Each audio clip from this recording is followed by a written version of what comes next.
left us stranded. And I,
we have Alder Kelly on.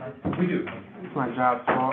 And you hear us? Now that Alder, Fraser's here, Sam, will you let me know when you're ready for us to get going? All set. Yep. You're all set? All righty. Well, being the hour of 5:02 on Wednesday, January 28th, I'd like to call this Public Safety and Licensing Committee to order. The first item of business would be for us all to introduce ourselves so you know who you're addressing. We'll start with the staff down at the other end, just to mix things up a little bit. Wendy works at the clerk's office. Sam Williams, Deputy Clerk. Roger Cruz with the Citizen. Assistant City Attorney Ian Poplin. Samuel Pete, Alderman, District 10. Willie Fraser, District 1. Lincoln Pavone, Alderman, 15th District. Katie Widener, Alder from the 6th, and we have, oh, I can see her. Alder Kelly, did you want to weigh in? Yes, Alder Kelly, District 13. That's everyone. Before we go to address the minutes, is there anybody here from either Judy's or Pavone, Wisconsin? If you'd like to come up here and get this and chance to read it over before we get to your item at the end. So you know what we're talking about when we're talking about it, okay? Thank you. All right, first item on the agenda would be approval of the minutes from the January 14th, 2025 meeting. Move to approve. Second. We have a couple motions to approve and second. Sorry. Let me put clarification. You said January. Oh, Then you had some. oh my goodness. Thank you for checking that. I was like, wait, I what? told you time was going really fast for me, so I'd like to approve of the minutes from the January 14th meeting. Approve. Second. Motion and second, any discussion or corrections or additions? Seeing none, all those in favor of the motion to approve? Aye. Opposed? Passes. First item on the agenda will be read by the clerk's office. Item 0011-26, communication, submitting a new application for a Class B and Class C wine license for Marino's Hospitality Group, doing business as Marino's Little Italy, located at 1238 Lathrop Avenue, Logan Marino, agent, 13th District. Great. Is the agent here would like to come and speak on this item? You can either come up to the table or you can go up to the podium, wherever you're more comfortable. We're happy to have you sit with us. Okay. All right, before any questions, is there anything you'd like to tell us about? Oh, I'm sorry. Oh, okay. Before the swearing in, I want to ask the clerk's office if there's anyone other than the gentleman to speak on this item. There is not. Thank you. Thanks, Sam. All right, then we will swear you in. If you can raise your right hand. You swear or affirm to tell the truth, the whole truth, and nothing but the truth. Thank you. You can put your hand down, and then if you could state your full name. Logan James Eugene Marino. Thank you for being here. We went over your packet, and I'd like to know if there's anything you'd like to tell us about your endeavor. Yeah, I'll tell you about the plan, why I've been in the restaurant hospitality world, my whole working life. So, I love it. I know it's not for everybody, but I really enjoyed every moment of it. I started as low as a salad buffet, worked my way up to management, ordering. This has always been kind of a dream of mine. So the last 2 years, kind of narrowed it down to Italian. I'm Italian.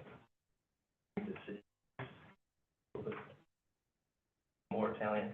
And plan is to be a full-service Italian restaurant with this liquor, beer, wine as kind of an addition, not the main focus whatsoever. Not a late-night crowd whatsoever. But, you know, when someone comes in for a pizza, some beer, pasta, some wine. Yeah.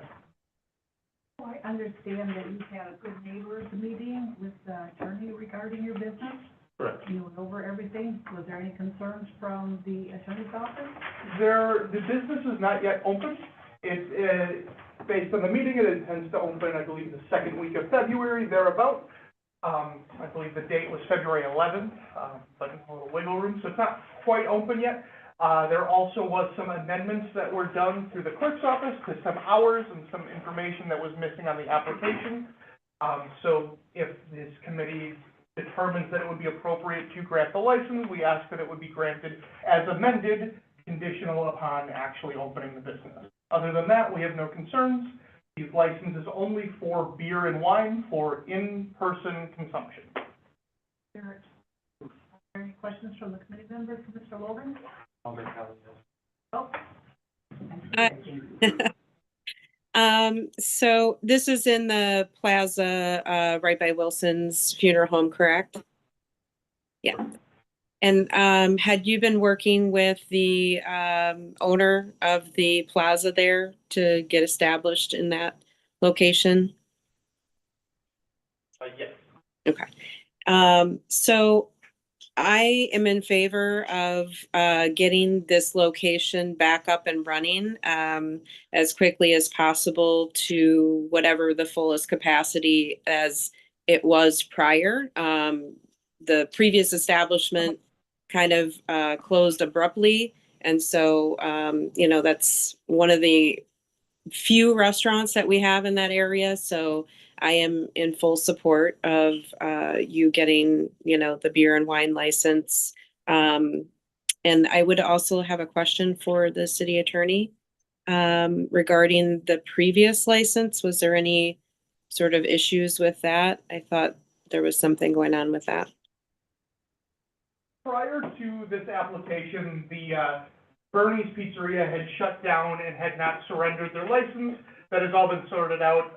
The applicant assures me that he is in full control of the premises and should have no issues with the previous owners or previous operators.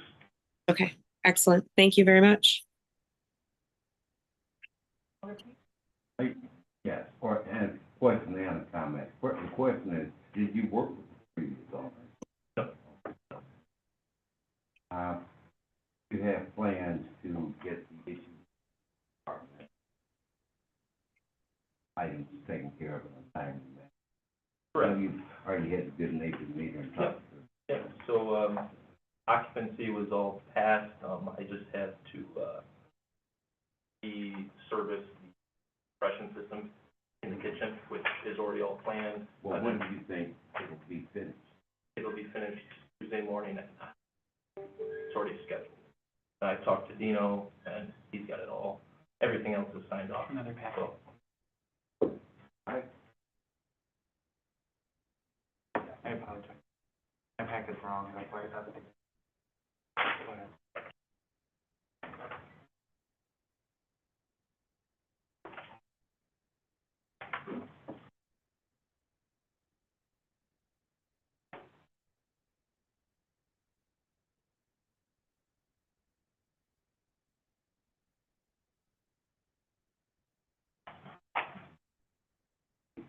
Alder Pete, when you say questions been satisfied, do you Yes, have other I would questions? be ready to make a motion.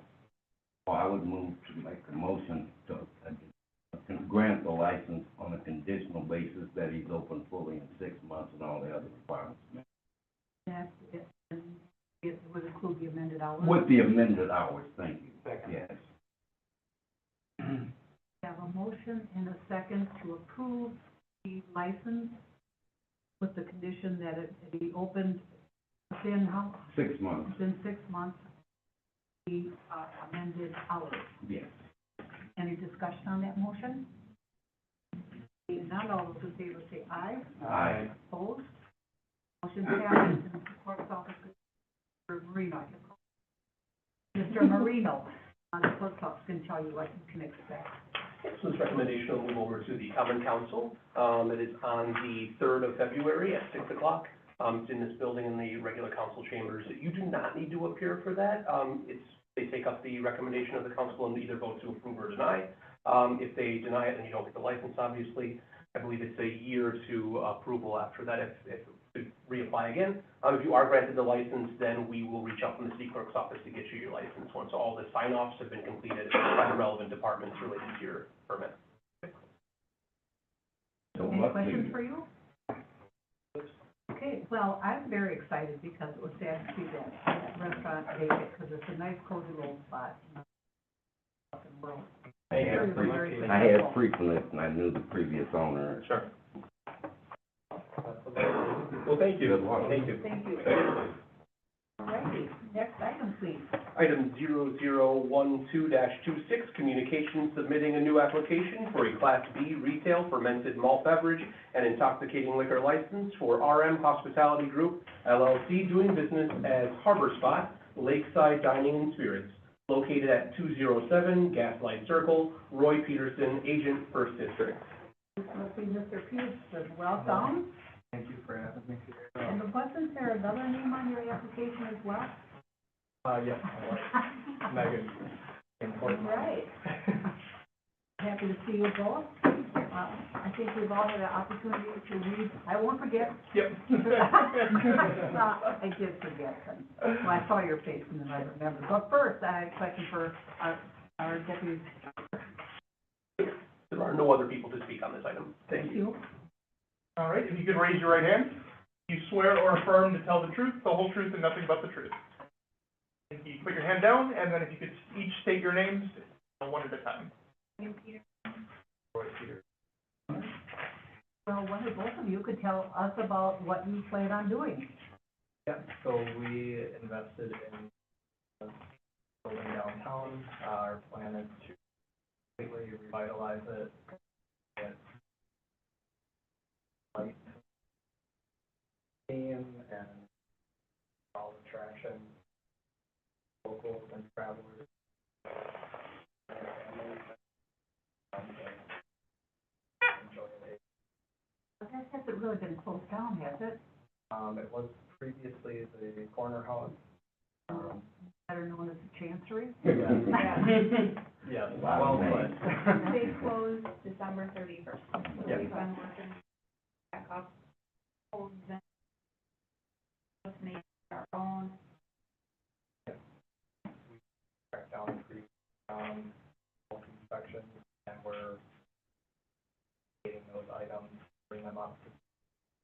We also own, so we're familiar with the You process. do own this Correct. one? Oh, you do? Yeah. Oh, you're gonna be So busy. not our first rodeo. Okay. Yeah, so they're close together, we're Yeah. gonna make it something not food-wise, similar, something like that, where it's affordable for all, everyone to enjoy. Yeah. You got the outside area. We're trying to create like a watering hole down there for every person.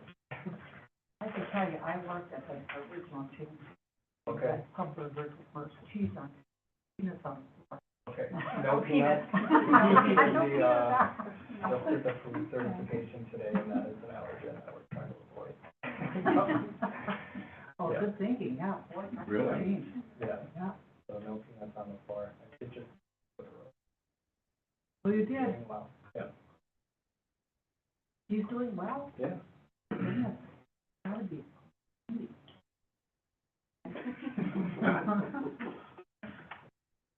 So does he still own that building? No, No. we do. Oh, you bought the building? Oh, Correct. that's young. Absolutely. Go in, yeah, Downtown, go big. so. So Why? what are you anticipating on opening? Well, so yes, that's what we're aiming for. I'm gonna turn it over to the Alderman of the First, because this is his district, he probably has a lot of questions. I actually do not. Oh, So I asked all of my questions. I met with them before. I can tell you that myself and the downtown area and people who believe in downtown are very, very excited about this. We've seen what they do with Reef Point, and that is a real pillar for the community, and because they believe in downtown, I mean, this is just good all around. I'm excited about it. and I see you have a good neighbors report, and that all went well. It did? Yeah, yep. Just like the last license, they do have a couple sign-offs from the health department and the building department due to the renovation that they are undergoing. And they don't intend to open until April. So it would be, we would request that if the committee were to approve the license, it would be a conditional grant. And also, there was a amendment to the license premises description, so if it were to be a conditional grant of the license, it would be as amended, just like the last item we took up. Was amended as the hours of operation. No, this was the license premise description. So on the application where you can store, serve, and sell alcohol, we had to tweak it a little bit to make sure that it incorporated all of the areas in which the applicant intended to store, serve, and sell alcohol. Specifically, there were some outdoor patio areas that they wanted to include that were not included on the original application. Sam, I just want to clarify with you, because the one that I had has them closing at 9 PM Monday to Thursday and on Sunday. Is that still your plan?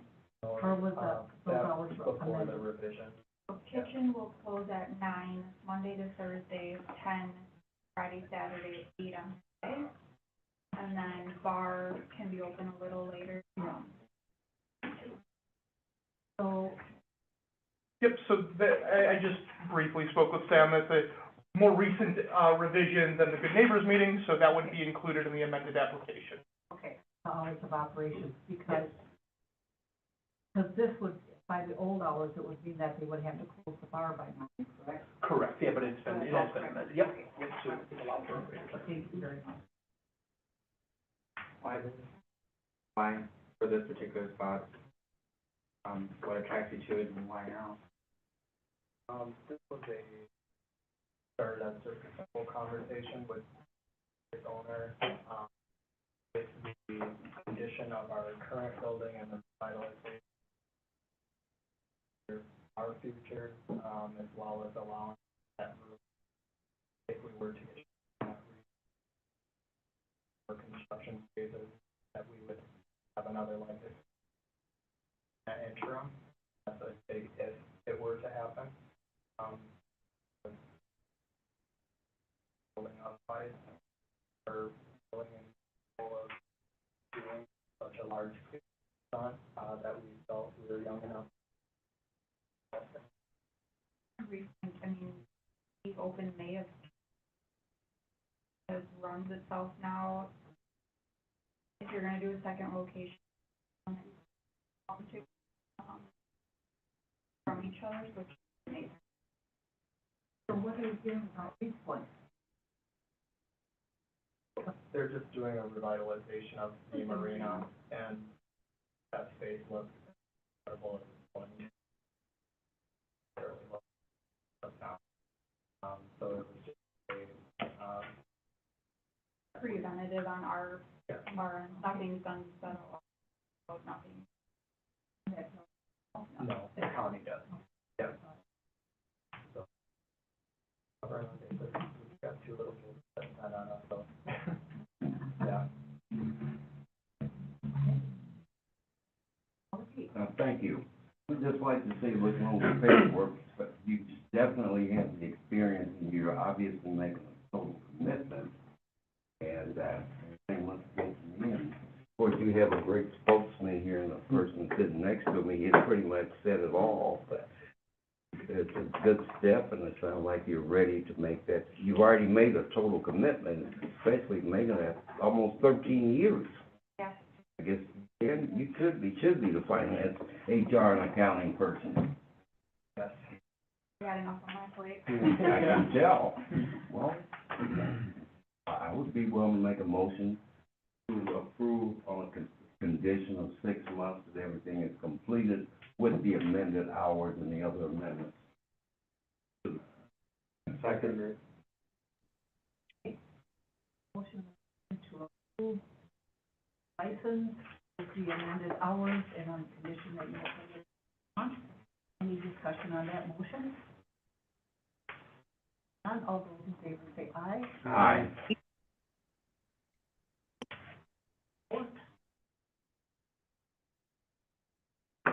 I could ask the clerk to explain to you what they just explained to the previous. Yeah. Good. So Yep. the item will now move to, common council. The next common council that is gonna be on February 3rd. It's at 6 PM down in the council chambers on the second floor. They will basically look at the recommendation of this council and then make their decision to either approve or deny. The license is denied, you do have to wait for a year until you can apply for the license again. If it is approved, then the clerk's office will reach out to you and contact you, to get your license as soon as all the sign-offs that are related to the other departments like building, health, and so on have been satisfied. And you do not need to appear for that meeting, just so you're aware. You can if you would like to, and if you'd like to speak, but you do not have to. All right.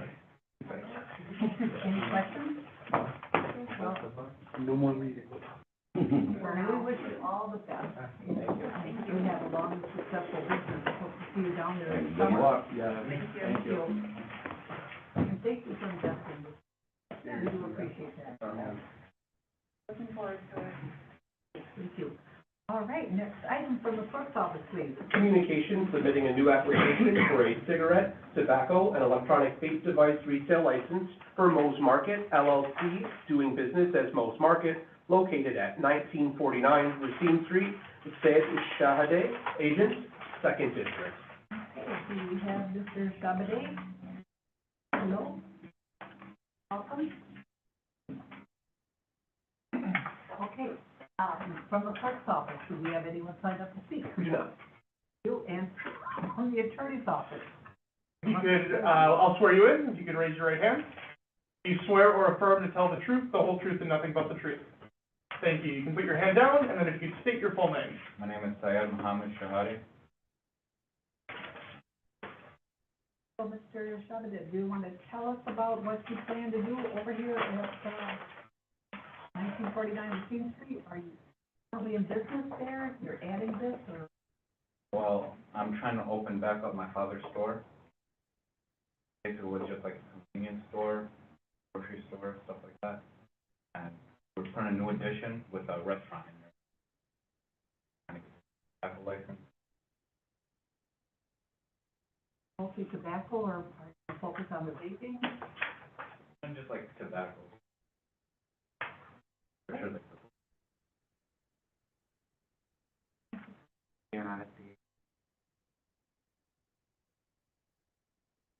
Do we have any questions from the committee members? Thank you. Kelly? My turn? I have a question for the police department. I'm looking at this location. It's on the corner of Racine Street. Was there a problem there before? I don't know off the top of my head. I would have to see what we have for premise history, as Okay. far as any cause for service. There was a honestly, I don't remember. building. Okay. Well, if you could just let me know if you find something while we're discussing that. Okay. I think everybody here probably knows my feelings about adding certain items into underserved communities in those areas. So I'm not going to elaborate any more on that. Thank you. You mentioned you're gonna have a restaurant and convenience store. Could you give us a little bit more information? One thing I didn't notice on your application or your paperwork, you didn't speak much about hours of operation, number of employees, parking, how much volume of food or dollar amount of food, and things other than tobacco and vape products. yeah, well, pretty much there's really no parking, it's like street parking. And for employees, probably gonna be like 2 to 4 Full or part-time or combination? combinations, probably like 2 full-time, part-time. You mentioned, tell me a little bit about this restaurant side. Well, basically, we're still doing like renovations for the restaurant part. Okay, so you haven't even headed, you're not even at No. the point for applying for a license. Yeah, we're just like preparing all the renovations and Okay, so what are you actually doing in the building at this moment? renovations. Oh, so it's not open? Not yet. You don't have anything to do? No. Would you open it without a cigarette and vape license?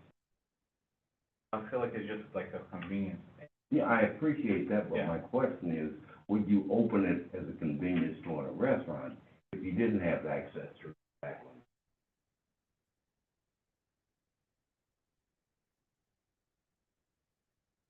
Questions from committee members?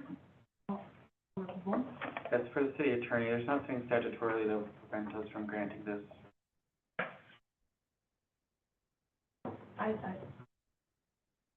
Someone else has a question, I just want to talk about. See, again, operation. No, he was shot and killed in that store about 16 years ago. Oh, I'm so sorry to hear that. It's been closed for how long?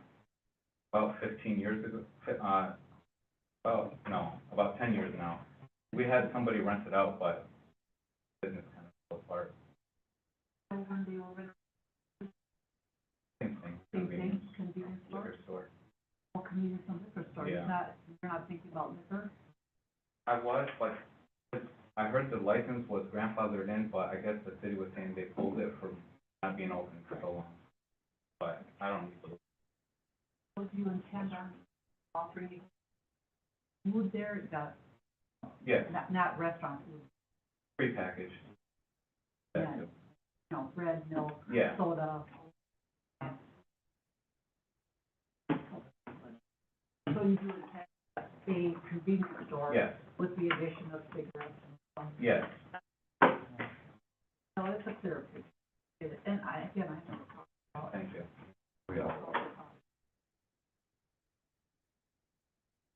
We have something from Sergeant Keith? Yeah, so, just to check the premise, fortunately, we can't log into the system that I need from here. So I would have to,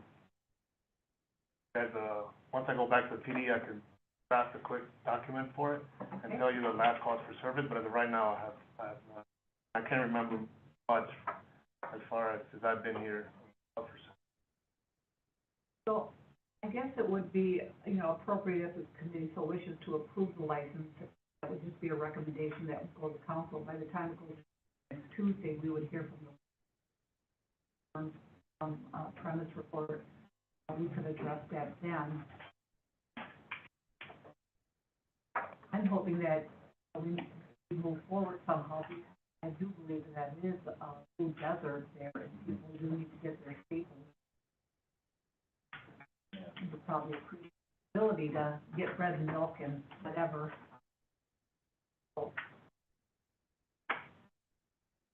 You have a question for the I have a applicant? quick question for the attorney. So whether it's conditional or without issuing approving a license for a business that is just on the ground floor.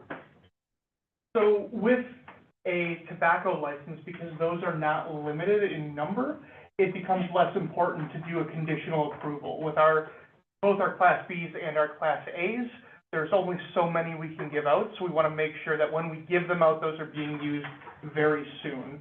Tobacco licenses are not currently limited in number, so that means if we were to give one out, just at the next licensing period, if the business is not open, it would come back to us. Year from now, but It would be, I believe, on July 1st, because the licensing July period is 1st. July 1st to June 30th. Questions from the committee members? Seeing as our hands are tied, I would just motion to approve. Okay, we have a motion and a second to approve the application for a cigarette, tobacco, and electronic vape device retail license for Mills Market. Any discussion on that motion? All those in favor say aye. I, Opposed? So, the clerk's office could tell you what you can expect to happen. So the item's gonna go through, with this recommendation to the common council on February 3rd, at 6 o'clock in the chambers downstairs on the second floor. They will discuss and then either approve or deny. If you're approved, the clerk's office will reach out to you once you have all the sign-offs that are approved for that permit. And, Thank Any you. questions? No, good luck and you. good start to your budget. thank you guys so much. All righty, ready for the next item, please. Communication, submit submitting an application for a item 0014-26, communication submitting an application for a waste tire generator license. Alex Auto Repair LLC, doing business as Alex Auto Repair, located at 1332 Rapids Drive, Alejandro Amezcua, owner, 756. Oh, I'd like to hear you pronounce that again. Oh, geez. Me? Rather not. May I call you Alex? Yes. Can you tell me how to pronounce your last name? Amezcua. Amezcua. Okay. You said it pretty close, brother. Thank you. That's really kind, I appreciate it. That's why I asked you. Well, welcome. So this is kind of new. We have a new license for a auto repair located at 1332 Rapids Drive. From the clerk's office, has anyone signed up to speak on this item? As long as you are both Alex and Alejandro? No. Wonderful, all right, thank you. And I don't know, does the attorney have to swear you in? This one is not required to swear in. And I finally remembered. Okay, all right. Well, one of our committee members would like to know why you're not going to swear in this application. Why is it not required? So state law will often require us to take testimony under oath. Usually the licenses that are granted solely by the city are not required to be sworn in because we have not put that generally into our ordinances. Well, I appreciate you coming early and being here and waiting. I don't have any questions. I understand what you want to do. Open the auto repair shop. Why? Did you have a break in it because your license expired in 2023? Well, this is the thing, I open up the shop, I got my occupancy, all my permits.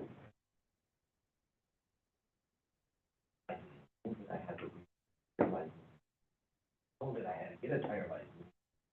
And I had, yeah, tire generator license.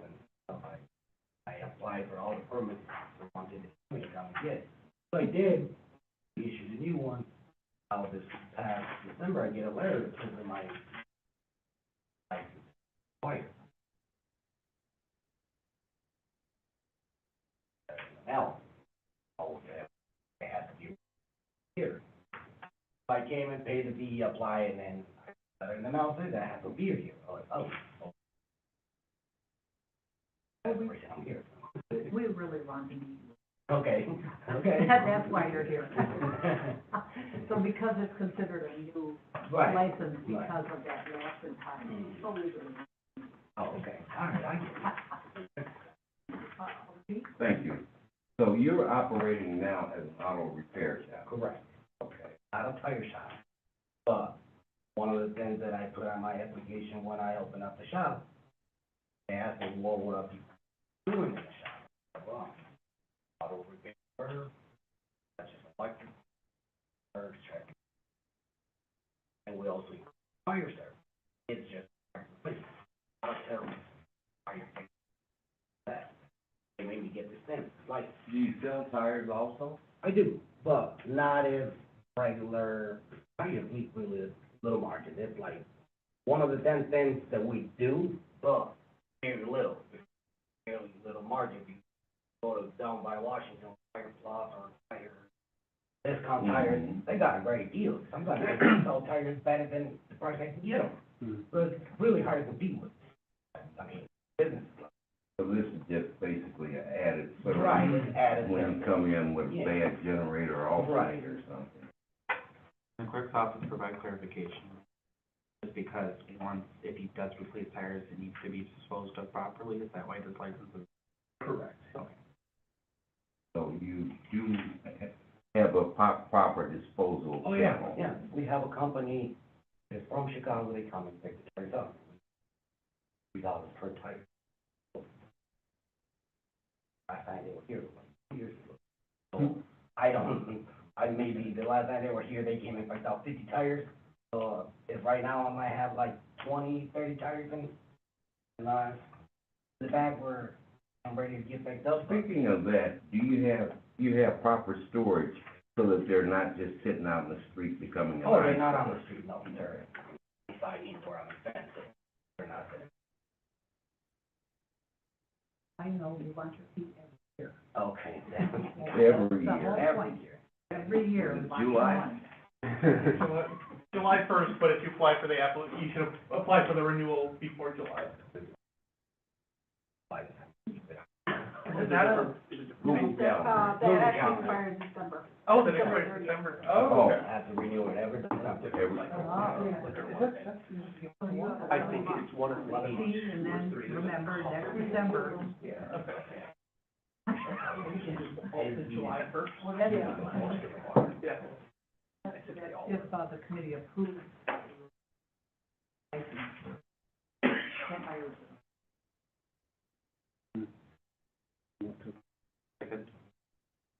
We have a motion and a second to approve the application for a waste tire generator license for Mr. Ezra? Esqua? Esqua? There you go. I don't know when the last name came. Okay, motion and a second. Any discussion on the motion to approve?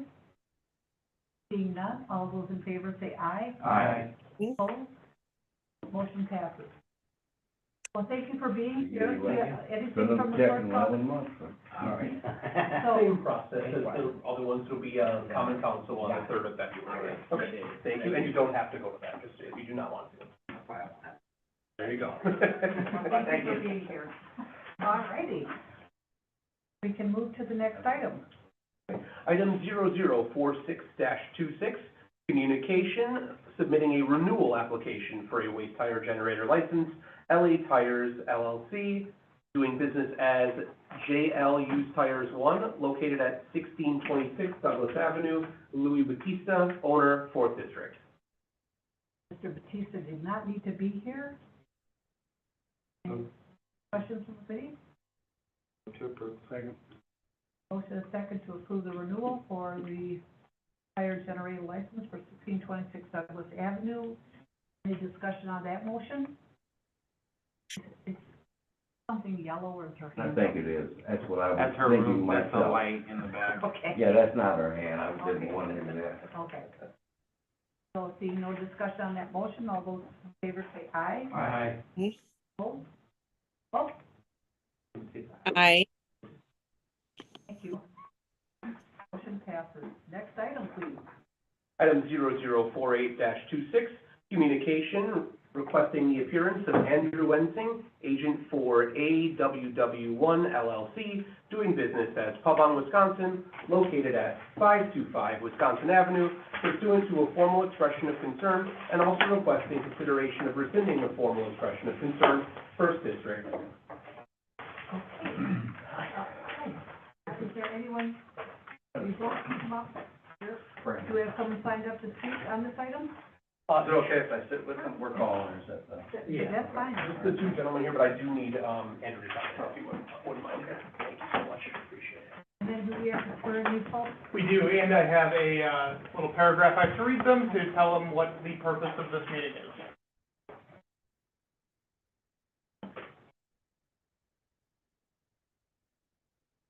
That's, Andrew, I'll take care of the last one. Can you see over the list, please?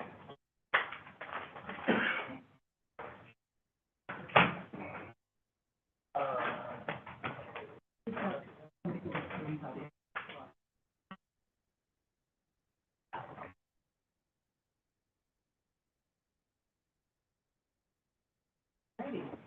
So you're about to get sworn in. All right, if you could both raise your right hands.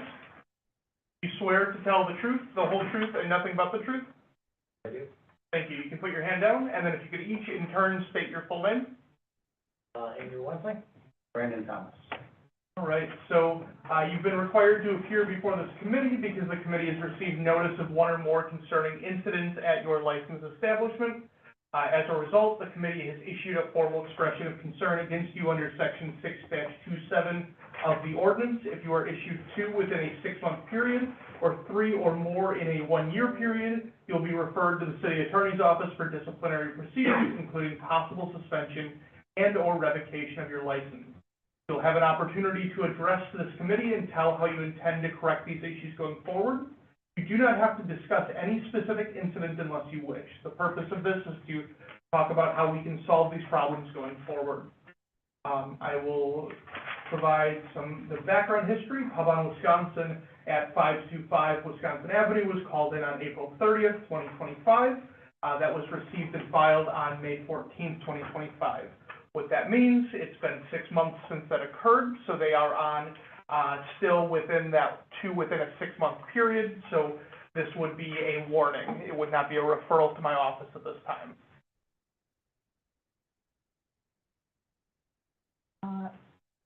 I was not at the last meeting, the recommendation to call in Pub on Wisconsin, so that were at that meeting could explain to the gentlemen that they were called in, if you remember. Yeah. I was just gonna ask. Department. Okay, in the last year, we've had, last year, from 1/1/25 up to 1/25/26. There's been 38 calls for service that are direct. With Pub on Wisconsin, this is not calls that are generated by us where we do like a license premise check or anything like random. These are all calls for service, whether it be staff calling in or somebody calling in reference to some altercation that's being there. The reason why last report started up was just because it's starting to escalate a little bit more in reference to the complaints that we're getting. There's a call for service at Pub on Wisconsin, mostly related to fights, some kind of altercation between customers or people hanging outside, and it causes a fight, and then there's like a large crowd. Yeah, by the time we get there, for the most part, the parties are leaving, or they're leaving the area where we don't make contact with them. But there also been a few calls that mentions of firearms. At this point, we don't want it to get to a point where we're waiting for a major incident to occur before we like, oh my God, now let's call them in because now we have a shots fired that somebody got struck or something like that. So that's what's as part of the police department, that's why we the calls for service that were happening. I just had a question for Sergeant Ortiz. Many of these calls officers were dispatched. Does that mean that someone from the bar had called in and said that there's an issue? It's either bars or patrons or bystanders or somebody driving past. Usually if it's officer that responds there, I'll put officer self-dispatch, or officer provided extra attention to the bar or the parking lot, whatever the case may be. But if it says officers were dispatched, that means a call for service. So we want to have cooperation with our owners and we want to encourage you to call when it's necessary to call for whatever the reason is. Because there are so many, there is a reason for concern, and I understand that drink, sometimes their behavior, they can't control themselves. It is a reflection on you because you are the premise owner. You're the ones that we have to hold accountable. So I know I provided you a copy of all the calls. I did not realize how many there were. We keep incident reports. Our bartenders, everything that happens, our bartenders need to fill out an incident report. Oh. So we are aware of most of these. That started probably in the spring. And even if we don't make contact with you guys, they have to fill out if we kick a patron out of the bar, because whatever it may be, even if it doesn't, we don't call the police on it. If they leave as, hey, we don't want you here, and they leave, they still fill out an incident report. Oftentimes the calls come when people refuse to leave. So then we do have a lot of unwanted party calls, and that's what we instruct our bartenders to do. On the weekends, when we do have, I just hand this out. You guys. So this is just a list of everything that we already have in place, as well as some of the things we are going to be implementing, because we do agree that it does seem like there's been more, weapons potentially related incidents that have been coming up. And I feel like that's probably more, that's going on all over the city at this point. That's not, I feel like something that pertains to us. We're definitely not inviting it. But we are aware of it, and we are aware that, late at night, being a place that's open late and we get busier late, we do volume late, we do our best to accommodate, knowing that we're gonna have more people. And when you have a lot of people, there's a potential to have someone who's a troublemaker, essentially. So that being said, do you want me to go through this, or, it's all in front of you? I think that would be a good idea, because not just for the committee's sake, but, the public that are interested in what we're doing to improve situation there, I think it's beneficial. Sure. So some of the stuff we already have in place, most of this we've had in place beyond the past year. Some of it was new this past year, especially over the summer. We've got a camera system, we've got 9 cameras inside the bar, 4 cameras outside the bar and on the street. Every square foot of the bar other than inside the bathrooms is visible. We got the hallway, because we are in a shared building, we've got the hallway on camera. We ID, so bartenders always ID, obviously, that's part of their job. But on the weekends, we also use an ID scanner, and every person who comes into the bar gets their ID scanned, regardless of if they look 60. We get a lot of grief for it, but it's something that we've decided needs to be done. That way we actually have a record of everybody who comes in and out of the establishment.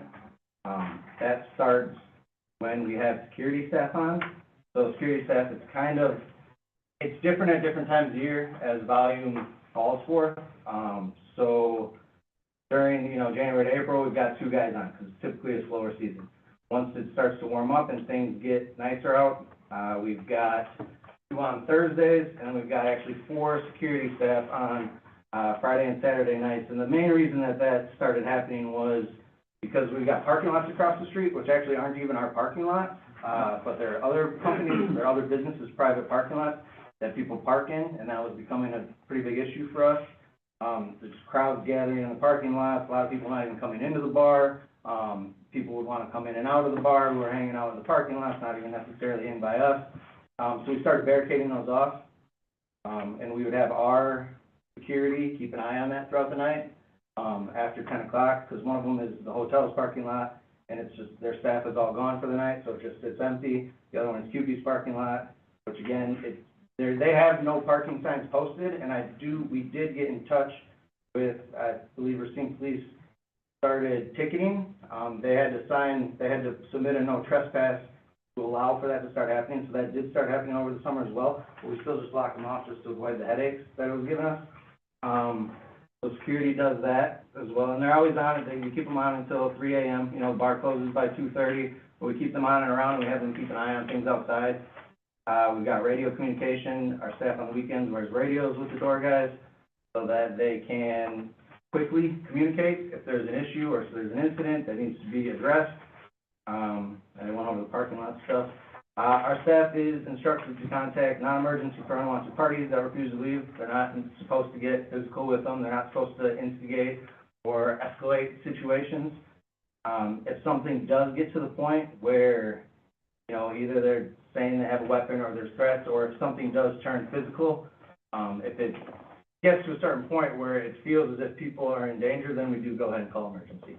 So I know there's a good handful of number of calls on there for that. Incident reporting, I kind of went over. And then looking ahead, we are going to have a training session with our security as well as staff that we feel should, some of our bartenders who will work later at night, just so that everybody's on the same page, just on how to properly use a wand, like the metal detection wand, as well as like a physical search if necessary. It seems like we're kind of getting towards the point where we may implement that later at night, talking after 11, midnight. It's not something that we want to go towards, but if things call for it, we're certainly going to at least be ready for it. We've also emailed the police department a contact we were given last year about having an off-duty officer potentially added on the weekends once we approach what we expect to be our busy season again. I mean, that's a list of all the things that we do, we're looking to do, and I guess we just want you to know that, we take this seriously. We don't think that it's not an issue, but we also don't feel as if it's an issue we're inviting. We're trying to be proactive. We're doing everything we can to provide a safe environment for people. Any questions from the committee members? Yeah, so I can respect that, I really do.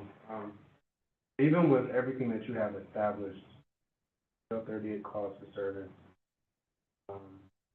And on paper, this is great, but how are things escalating even with all of this? People. I mean, it's, we do operate from an abundance of caution. I do have some bartenders that are probably quicker to make a call. But at the end of the day, we can't control people's actions. We can do our best to mitigate them, we can do our best to, like, de-escalate situations, but the reality is, there's always bad actors. And you can't always keep them out. Once we have incident reports and we have names and we do know of some of those bad actors, we do our best to not allow them back in and move forward in that way. But at the end of the day, You get them trespass? that has happened, a couple in the past, but it's not something we do every time. Yeah. It's more of a, hey, this person can't come here anymore. I've been downtown, I patrol downtown, so I know how crazy it can get. I've walked downtown, I've seen the barricades, so like, I see for myself the precautions that you all are taking.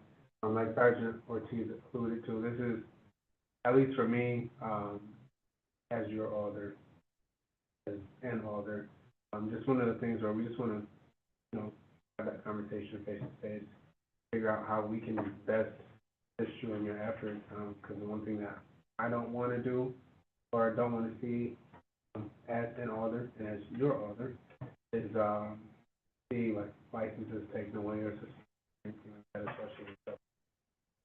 I actually do want to commend you guys on putting this together. This is the first time that I've actually, and Committee never had something. yeah, so this is On the front end. This is good. I mean, we take it serious. It's my livelihood. It's what I do 7 days a week, Yeah. so. Yeah. So are you there? So on the weekends, when it's busier season, like last summer, either him or myself was there every Friday or Saturday, Okay. whichever one we took for that week. Okay. 'Cause those were the nights that we're busier, Yeah. and we gotta be present. During the week, I'm there mostly during the day. I've got a pretty good staff, solid bartenders at night that I trust. I mean, if you look through the calls, there's not a lot of calls during the week. Yeah. It is the Friday, Saturday Yeah. nights typically. I appreciate it. Any other questions from committee members? Thank you, more of a comment than a question. Everyone has pretty much said, we're all seem to be on the same page. And I think that guys have presented a great, program here, or procedures, and I feel that you're serious about being a good neighbor and safety of not only your customers, but the people walking or driving by. But I did notice that your average calls are about the same, whether it was January of last year. By the way, you have only one call this year, this month. But, looking at last year in March, you had the same amount that you had in June or July. And perhaps some of these, processes were not in place then. So, I mean, You can, yeah. even though money's that. So as far as the parking lot, stuff, which I feel like up until we started doing that, we did have pretty good, I felt like we had more issues. That would have been around the end of June, I think, that we implemented that, so about halfway through the year. And we added the radios, the scanner, we started scanning everybody, oh man, I wanna say that was maybe August about. So some of this stuff is newer, but we intend to continue going forward with it, because one, we spent a lot of money on it. And as far as, I guess, the number of calls per month, I suppose I did not look at that breakdown. I'm not quite, I wasn't aware that they're pretty similar every month. Feels like it's a lot more crazy in the summer. Oh, I'm sure you have more people and casings found, and 20 people out fighting that may not have even been inside the bar. Yeah, that definitely happened. I mean, yeah, we're constantly trying to do more than we can. Whether or not we are coming to, having to come, we are always trying to look at ways that we can try to improve how we're doing things when we can. What's that hallway that you talk about there, the common hallway? Now, the entrance to your bar is off 25. So Wisconsin Avenue, yeah. So you have a separate entrance. Yeah, but it's locked. Yeah, it's not really an entrance. It's locked, and when it's busy, we have somebody watching the other door too, so. So people enter your bar by going into that shared hallway? No, they don't, not, Well- not knowing it. On event days. When it's Yeah. like, when there's stuff going on in the square, that door is open at the end of the hallway. And do you find that a lot of the problems that take place in the hallway? No. If people drink and they like to fight? I think there's this sentiment sometimes that it's like, oh, I'm gonna take this outside, well, that doesn't do anybody any good either. So, Do you find more women are fighting than there used to be? I mean, I feel like that a lot of issues actually usually stem from women. we don't have a breakdown. But I of that. can't say that I've got, there is it seems to be nowadays. But I can't say that that's any different. What's the incident? March? The officer was severely injured? I do, He was so, intervened in ICU? Oh, yeah, yeah. yep, he actually, he still works for us. Okay. Yeah, he was fine, he just had a little swelling, and they did it out of caution. They intubated him out of caution? That's, Just in case if it continued to swell. swelling continued, he might not be able to breathe, so they wanted to make sure. So that- he got hit right here, and just swelled up on a little bit, he was trying to get a guy out, and the guy took a sucker punch out. Yeah, he didn't see that one. Okay, now. Yeah. Yeah. It was a little scary when I saw it. Any other questions from committee members? You want to make a motion to receive and file? Could the attorney's office first explain the receive and file and the differences in different motions that we could have? Yes, so with, the call-in, the alders have a few different options in which that they can do. If you believe that there was a basis for the call-in, a motion to receive and file would be appropriate. If you believe that there was no basis for the call-in, or that the licensee was called in erroneously, then the motion would be to rescind. There's also the option to require the licensee to attend a good neighbors meeting by a motion, and there is a motion to defer. So typically, those four options are the four that have been done by this committee in the past.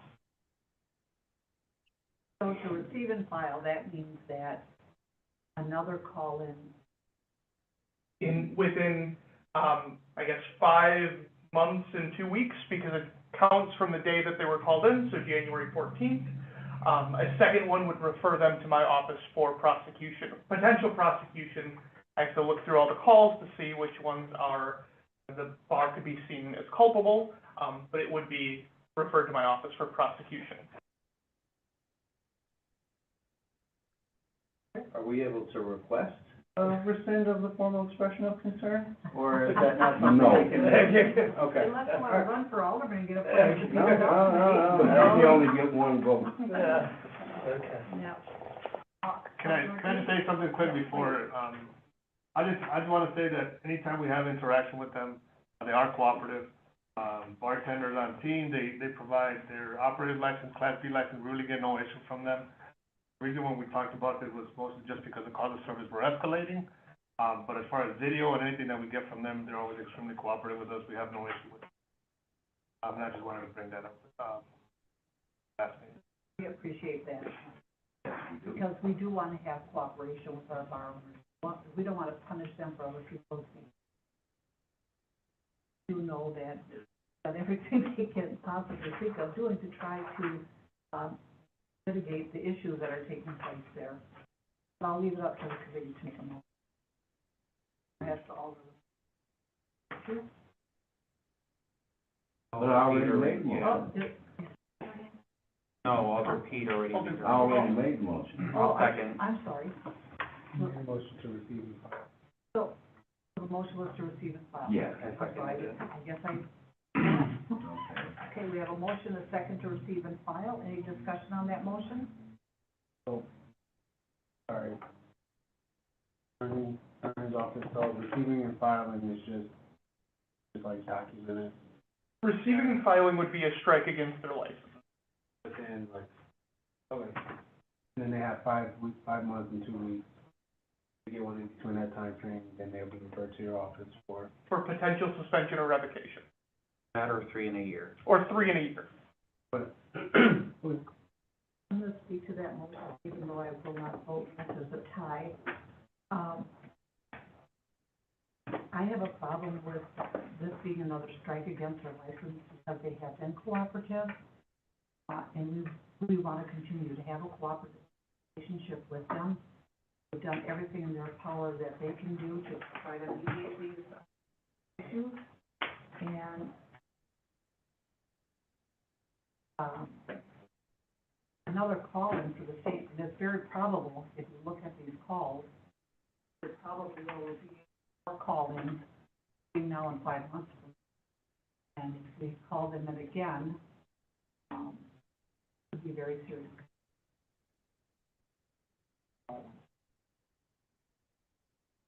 Alder Kelly? Yes. I don't know that I can support the motion the way it's now. I would rather, maybe refer to a good neighbors report or something like that. I would be more comfortable with. I mean, they obviously, as long as I've been sitting on this committee, I've never seen, obviously I didn't get a copy of the paper that they handed out, but I listened to everything that you guys had said, and you guys have obviously gone above and beyond anything I've seen, as far as trying to mediate the situation. So I would rather see something a little bit more middle of the road as far as not doing another strike.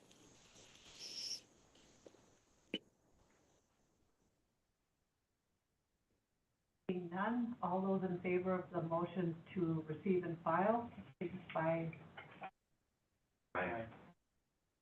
opposed. No. We have a tie, I'll break the tie, I'll say no. I would entertain another motion. I'll make a motion to do the Good Neighbors Report meeting, the attorney's office facilitate that. Then we have a motion, do we have a second? I'll second. Okay, we have a motion, second for a Good Neighbors meeting.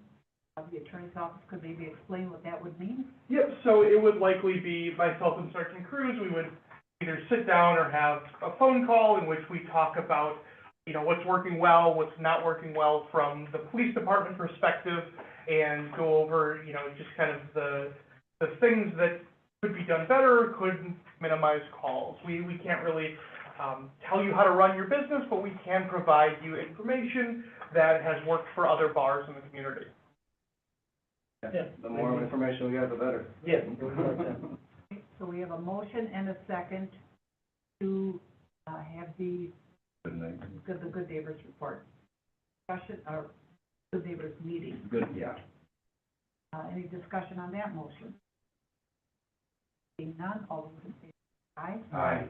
Aye. Opposed? No. The ayes, one opposed. So the attorney's office will be in contact with you to have a discussion about the Good Neighbors Report. I don't know, will that come back to the committee? They typically do not, unless specifically requested. That's good. All right, any questions? Thank you. Thank you. Thanks, man.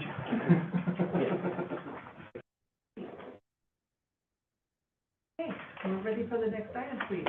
Item 0049-26, communication requesting the appearance of Kevin Dubiak, agent of Doobie's Beer Joint, doing business as Doobie's Beer Joint, located at 3701 Durand Avenue, number 345, pursuant to a formal expression of concern, and also requesting consideration of rescinding the formal expression of concern, 11th District.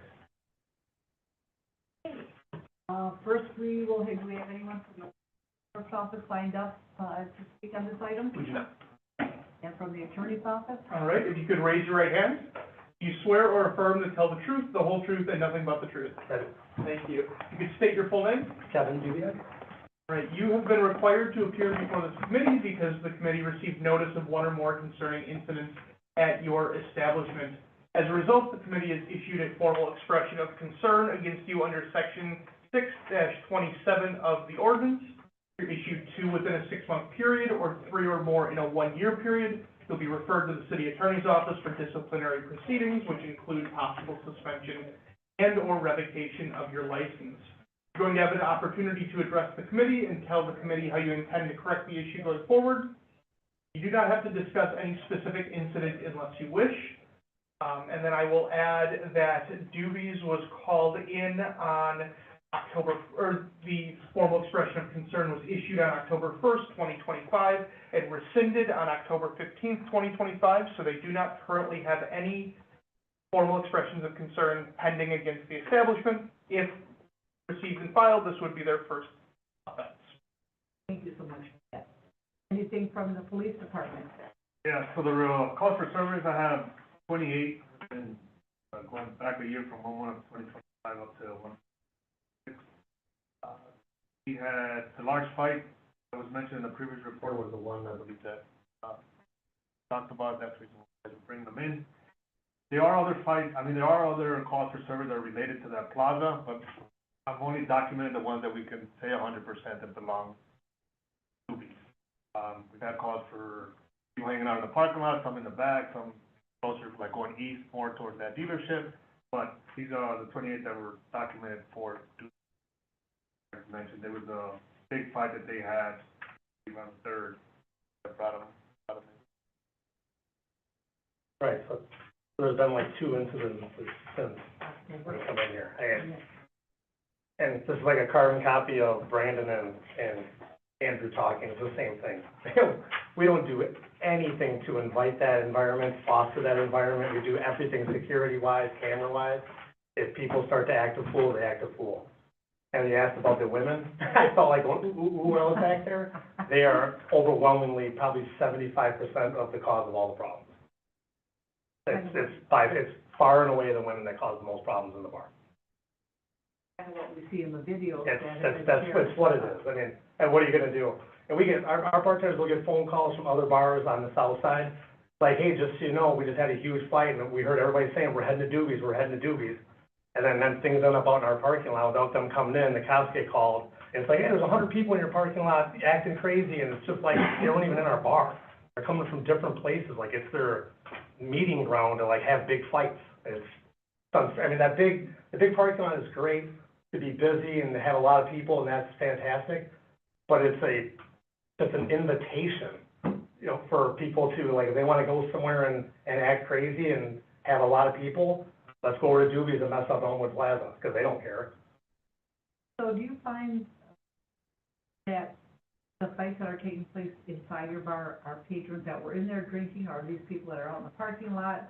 Of the probably 5 or 6, like, skirmishes in the last year, 2 or 3 of them were literally parties that came from other bars that were fighting. But some of these are taking place inside the bar. Right, there's always gonna be a couple, if you have 75 people in your bar drinking at midnight, there's gonna be problems sometimes. But it's just when you combine that with all the parking lot problems, which are oftentimes unrelated, or when we see it maybe starting to fester inside the bar, so we get everybody out, okay, it's great that they're not in the bar, okay, but now you have 50 people in front of the doors having the same, I'm glad it's not inside my, business, but now they're right outside my business, and then everyone calls the cops all come, and everyone goes, oh, no, the cops are the Doobies again. It's just like, well, what are we supposed to do? I'm not gonna let them fight inside my bar. It's just, people just don't know how to act nowadays. So on January 3rd, there was a fight in which 2 of your staff were involved in altercation. Trying to get people out, Yeah. Were they injured? No, nothing beyond, ow. Any questions from the committee members? Yeah, so, okay, I understand your sentiment about the parking lot. I had so many people see the videos of, I watched one video out of like the 30 that were sent to me, but I don't wanna watch it because it disgusts me. and, I don't know.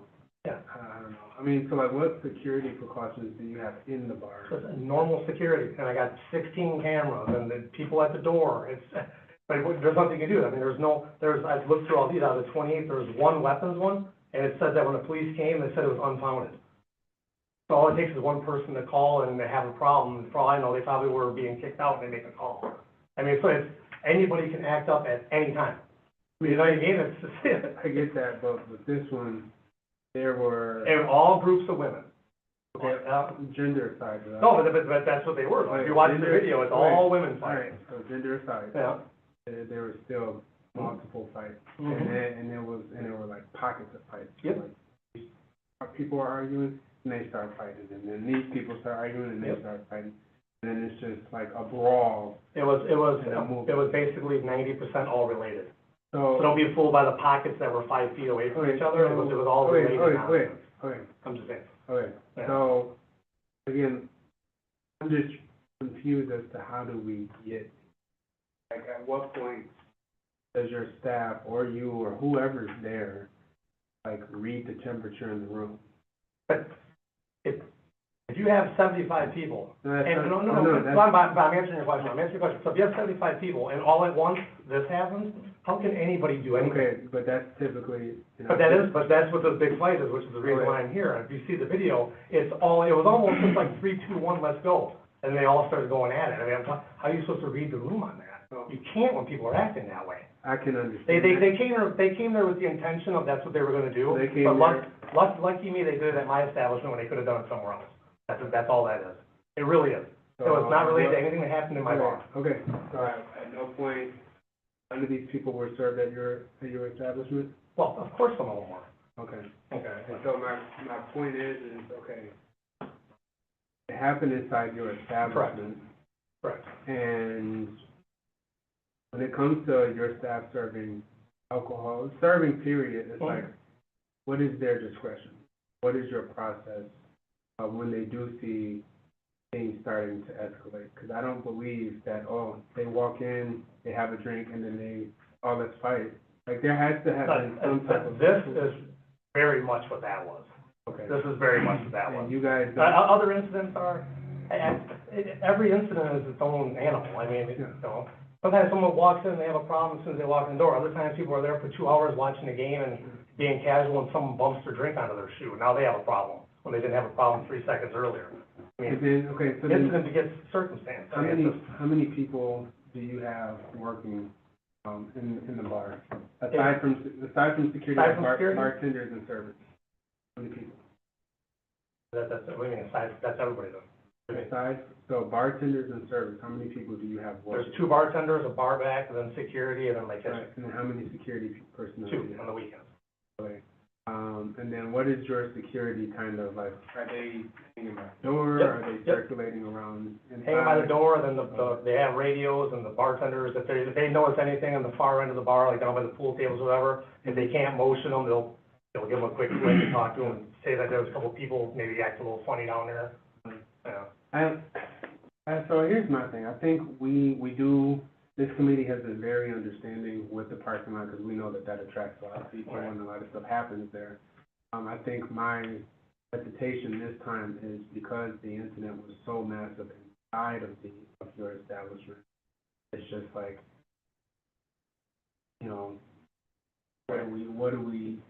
what are our next steps? I literally don't even have an answer for you on that. If I tried to give you an answer, I'd be full of it. It literally was an atypical busy night at the bar where all at once it was like a flash mob of people knew that they were all gonna do that and they all just did it. And there wasn't an over-serving thing, there wasn't any aggression with the staff. It was a big group of people that went out with the intention of doing that. And like I said, they could have done it anywhere, but lucky for me, they did it at Doobie's. And then everybody gets to film it and pass it around Facebook. Even though, like, I was here, a few months ago, I've had 2 calls since, but of course, one of the calls is a big fight that everyone around the city gets to pass around and watch. You know what I mean? Yeah. It's, sometimes, I'll be honest with you, not, woe is me, but I feel like a lightning rod for this stuff. I really do. I know there's like shootings and other stuff at other bars, and it's never on Facebook or anything. And every time there's anything at Doobie's, it's passed around Facebook 24/7. And it really is the truth. Everybody knows that. I'm friends with, the last guys, Andrew and Brandon, they're my cousins. They're my friends. I'm good friends with probably 12 bar owners around town, and every single one of them behind closed doors, they go, God, Kevin, you're a lightning rod. Anything that happens at our bars, they're like, no one notices, no one pays attention. I'm not saying you guys, but the public in general. But boy, when it happens at Doobie's, and everybody knows it, like I'm a lightning rod for it. You know, and it gets frustrating on my end when I'm doing everything I can reasonably do on my end to not be down here talking to you guys. I mean, this stinks. I hate being down here. You know what I mean? I'm not trying to run that kind of establishment. And I'm closing early, which is costing me tens of thousands of dollars because I close early. That's why you've had 2 police calls. That's why you've had 2, because of all the money that's not in my pocket, because I'm closing early. Well, guess where that overflow goes? They don't go home. They go to other bars. Other bars that have problems at 12:30, 1 o'clock, 1:30, 2 o'clock. Why am I not having those problems right now? Because I'm closing early, but they're all going somewhere else. So, you know, yay for me and my business, but it's not like it's really solving the community problem. They're all going somewhere else. All the problems you guys are getting at other bars that are, when I'm closed, a lot of that is because Doobie's is closed.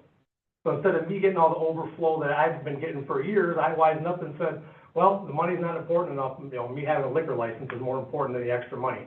So now I close earlier at night, and now people are getting my runoff at the end of the night. That's really what's happening. So this is costing me a ton of money. Ton of money. And then, of course, I get to one big stupid fight like this. And it brings me right back down here while I've been closing earlier, and it's costing me money on top of it. I mean, I'm doing what I can.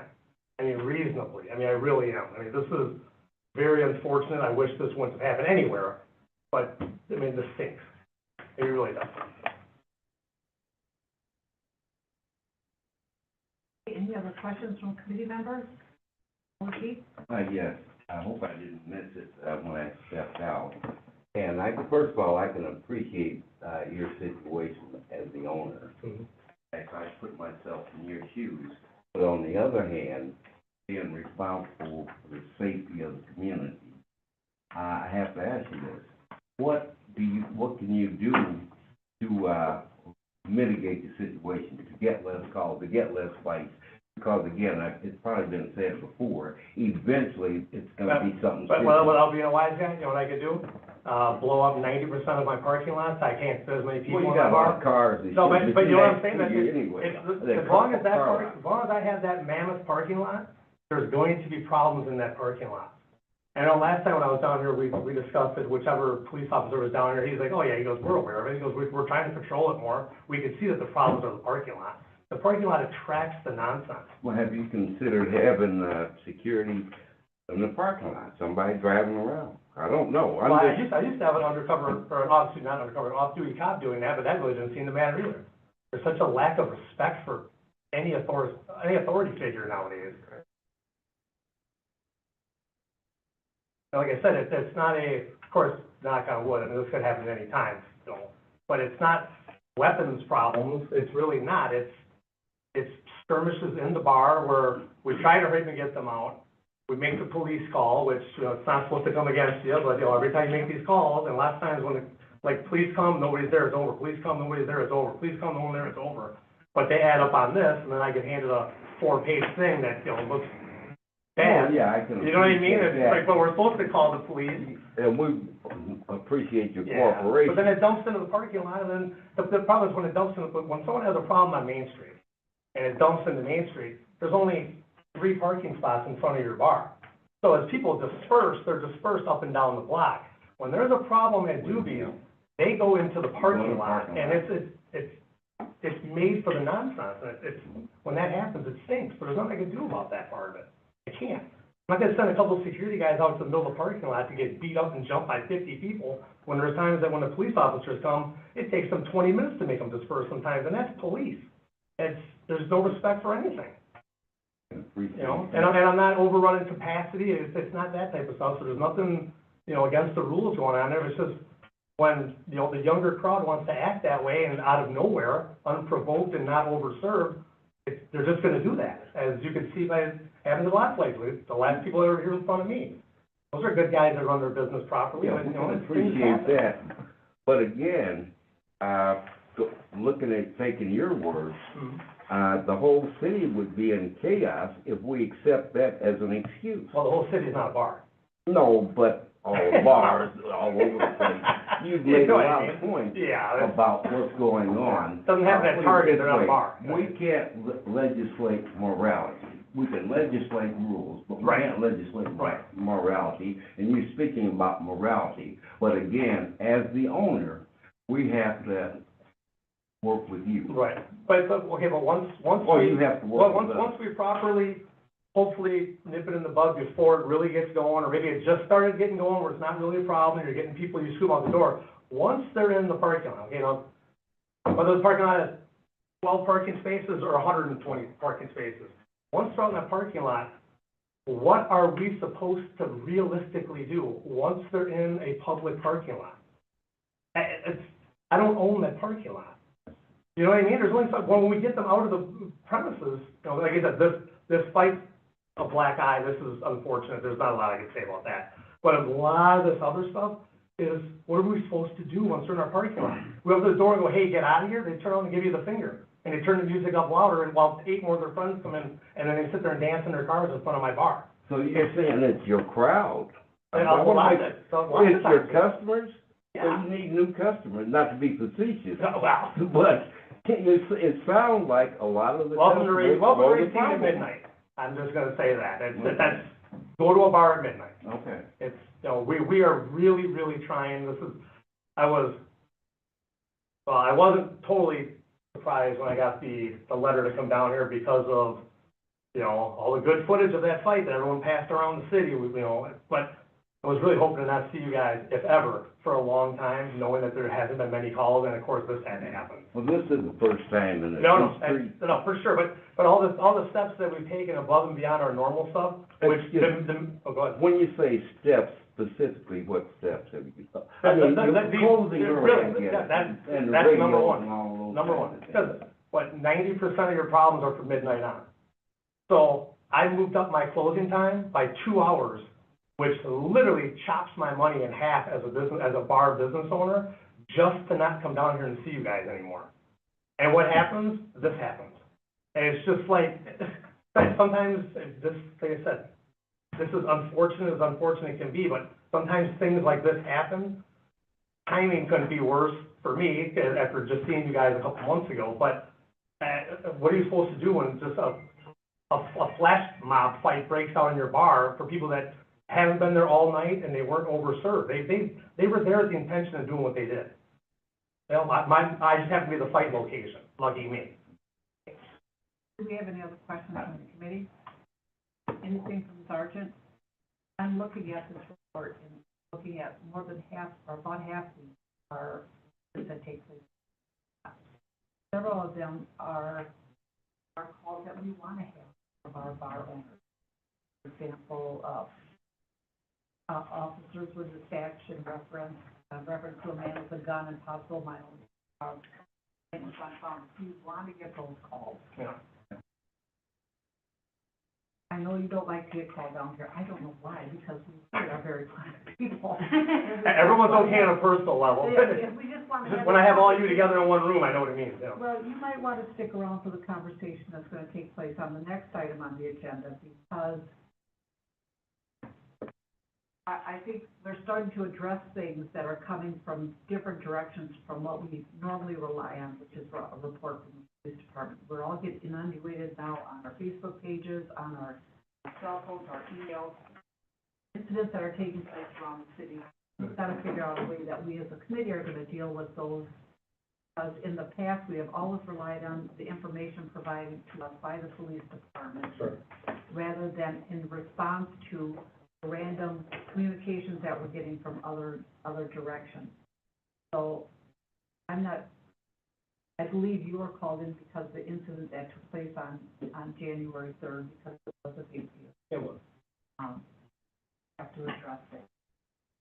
I asked that you be provided, well, the committee was provided, so you know that what we're talking about. Right. But also going through this, we can see how many of these items were simply issues that were going on in the parking lot that were not a reflection on what you accept to have a great parking lot that people like to party in. And some of And I that, do love the big parking lot, just not when it's this. and this is gonna be an ongoing problem for you. So, I know, or no. So, I'm trying, I try not to be down here, I really do. Yeah. well, we're trying to make it pleasant as possible, so come on I down. would be ready. Yeah, everybody's okay individually, but not when we're all I would together. be ready to motion that he works with the attorney's office. I can't think, I wanna say good neighbors, but I know that's not the proper term. That is the proper term. Oh, okay. Yeah. You're making a motion I'm making a motion, to have a good neighbor meeting with the good, attorney's yes. office. Okay. We have that Second. motion. We have a motion and a second. Any discussion on the motion, the second, or, we have to have a meeting with the attorney's office on a good neighbor report? I'm just wondering for the sergeant, in cases like this, what do you recommend? Are there things the police department recommends as it pertains to things that might happen right outside of an establishment? So with the Elmwood Plaza, because there's so many businesses there, I think they've made a, nuisance report for the Elmwood Plaza itself, which would be the owner. But don't quote me on it, because I have to go back and see exactly, to who they sent it to, but I believe that was put in place. It's hard with, like he mentioned, it's hard with that parking lot because it's not his parking lot, right? So he can say, hey, I don't want them there, but they tell me, well, I'm gonna walk to Walgreens, not just parking here. How do I say if they're not walking to Walgreens or do business? So it makes it hard because there's so many businesses that are there. Obviously, if they're there and they're doing some reckless driving, we have other avenues that we can do, whether that could be, citations, towing of a vehicle, stuff like that, but, like I said, with that parking lot being so big and all the businesses there, it's kind of hard to allow with it.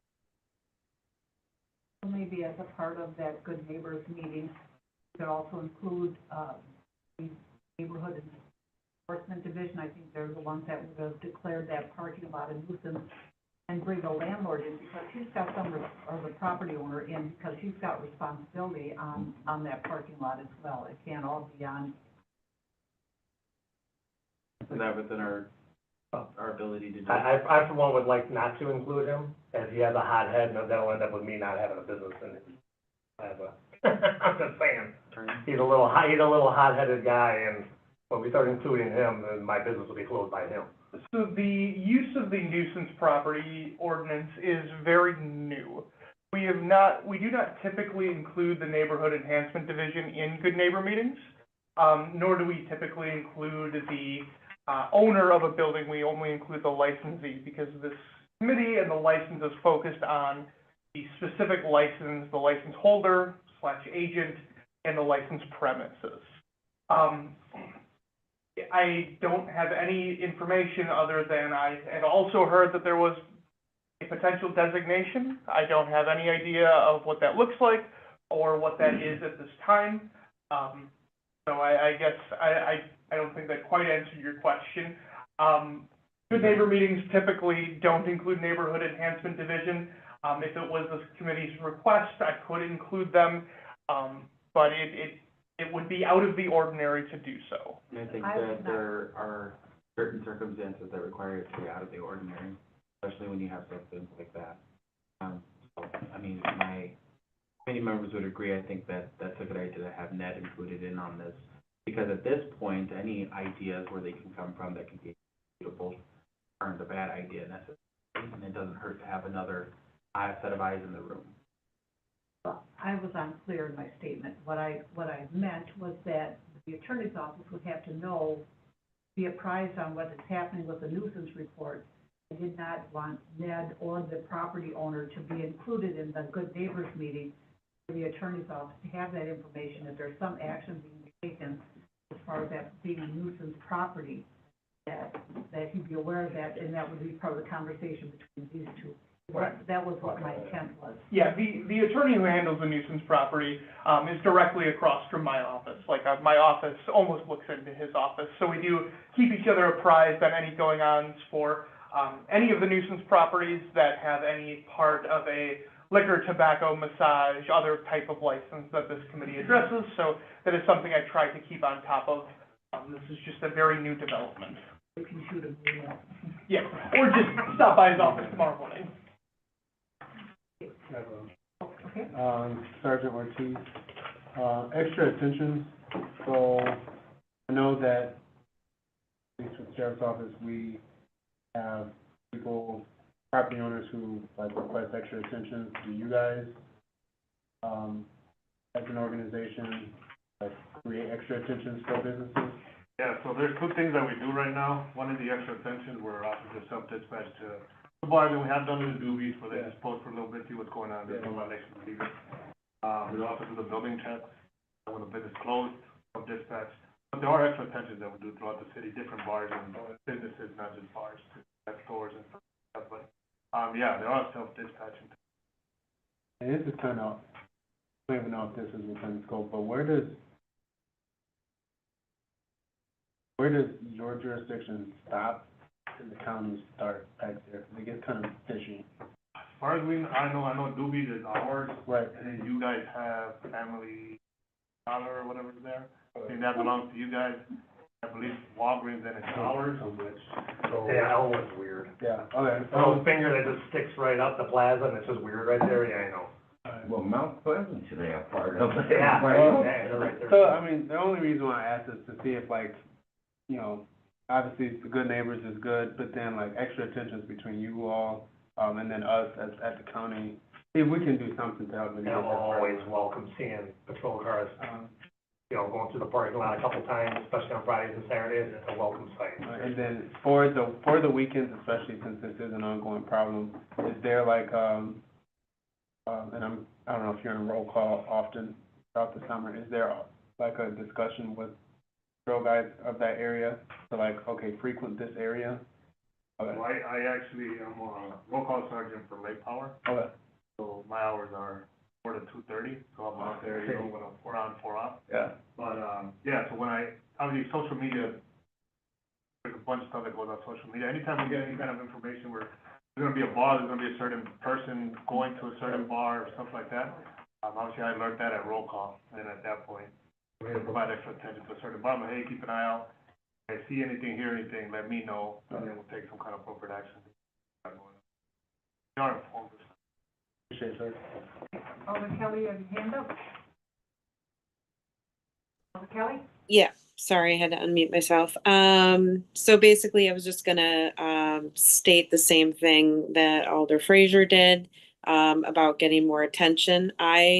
In my neighborhood watch meetings, get complaints from some of the residents about things that go on way over on Durand Avenue, and that parking lot is one of the main complaints.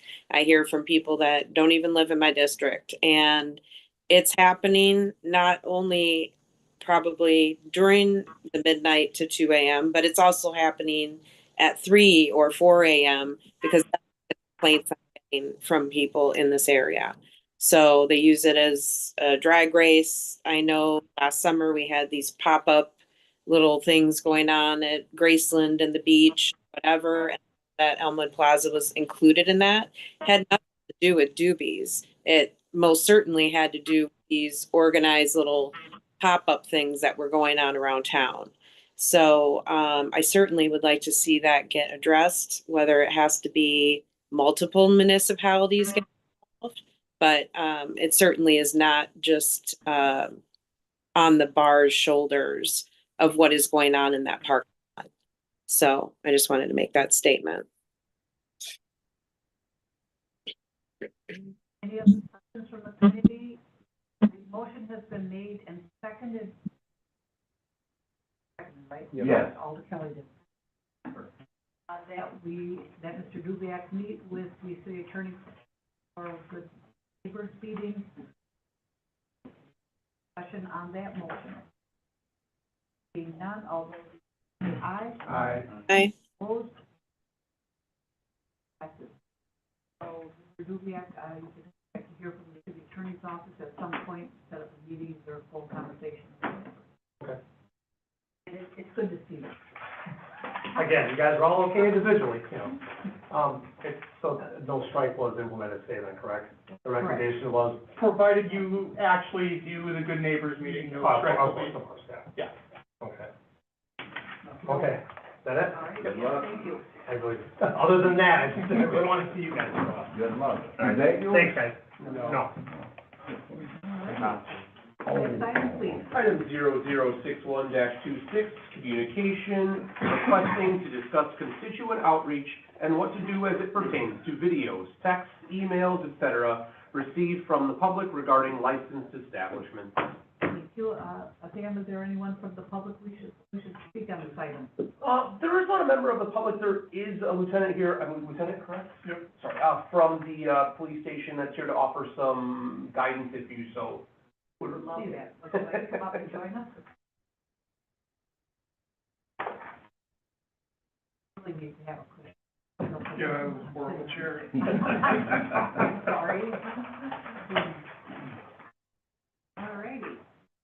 So we initiated this conversation because I think a lot of us are getting Facebook pages, on our text messages, emails, videos of incidents that are taking place in licensed premise reports.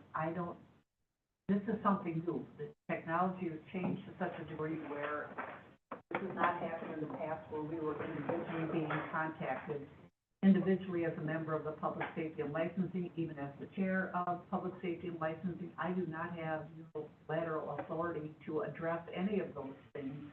So I think the committee, whether it's this committee or a new committee that takes place in April, needs to have a clear path as to what we should be doing with that information that's being sent to our cell phones and our emails and on our Facebook pages.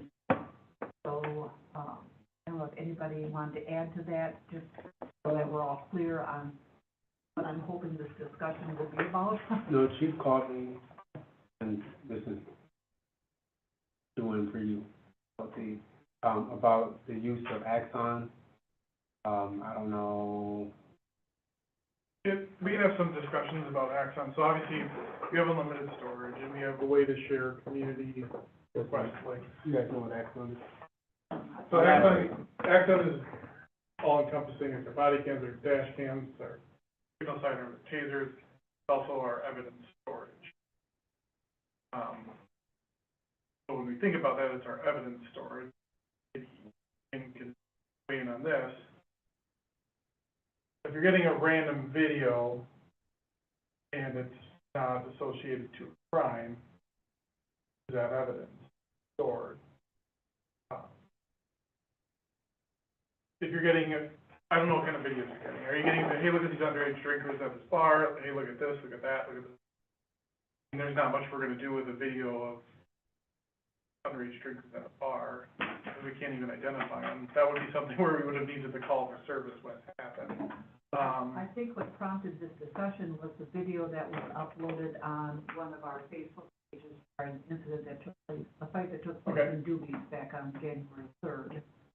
Is what prompted this discussion, although it wasn't back.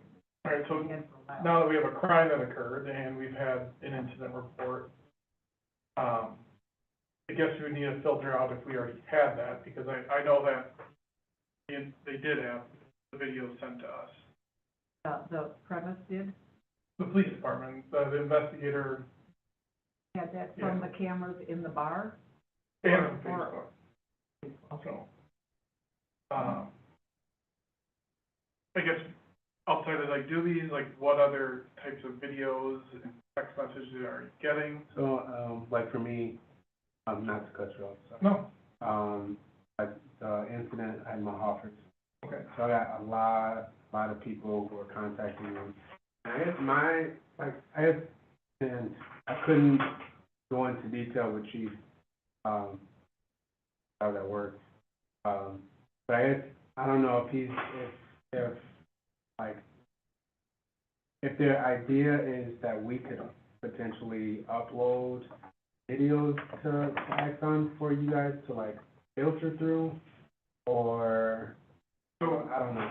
what I can do is through the citizen request link. Yeah, that we would have to provide it. Then it goes to your email, then you click view request, and then you just add and upload. With text messages, you could do that? If you screenshot it, Yeah. But then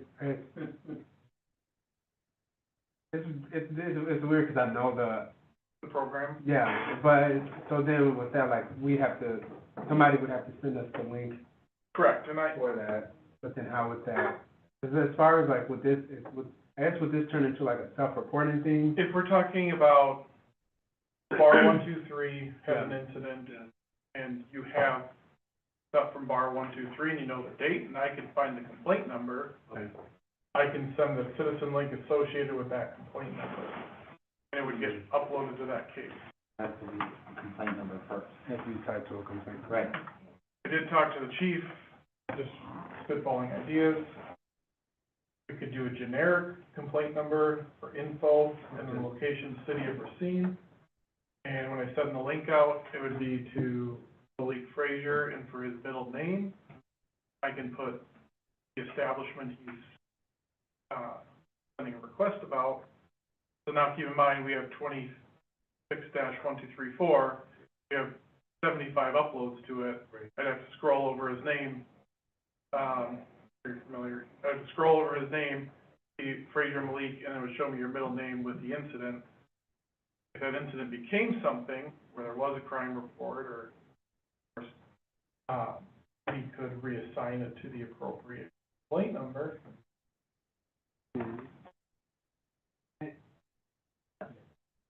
And I just want to clarify, that is in regards to a crime. So. I'm trying to see what to do with the other stuff. Okay. And this is a suggestion. No. You want to sign up to speak as a public, you can do that, but you have your equipment here as a reporter, so. No, I just had a question, if that's okay. Go ahead.